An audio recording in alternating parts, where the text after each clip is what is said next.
Good morning everyone, চলে এলাম আমি আজকের ব্লগ নিয়ে।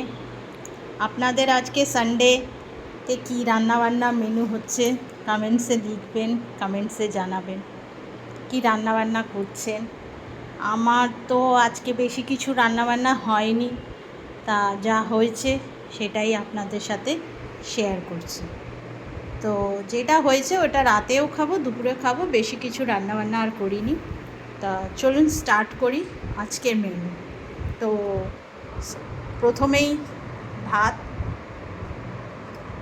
আর এক পিস ভাপা ইলিশ, সেটা কালকের এক পিস ভাপা ইলিশ রয়ে গেছে, সেটাই আজকে খাওয়া হবে। আর এখানে চাটনি আছে আমের, এটাও কালকে বানানো হয়েছে, আজকেও চলে যাবে। আর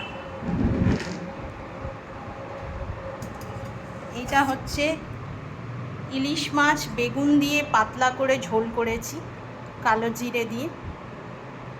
আর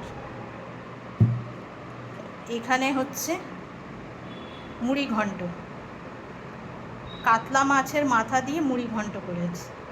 তো এই হচ্ছে আজকে রান্নাবান্নার মেনু ফ্রেন্ডস। আপনাদের কি রান্নাবান্না হয়েছে কমেন্টসে জানাবেন, আর আমাকে খুব ভালোবাসা দেবেন, আর আমার ভিডিওটা প্লিজ শেয়ার করবেন, একটা ছোট্ট করে লাইক করে দেবেন, আর খুব ভালোবাসা দেবেন। থ্যাংক ইউ এভরিওয়ান, ভালো থাকবেন, সুস্থ থাকবেন।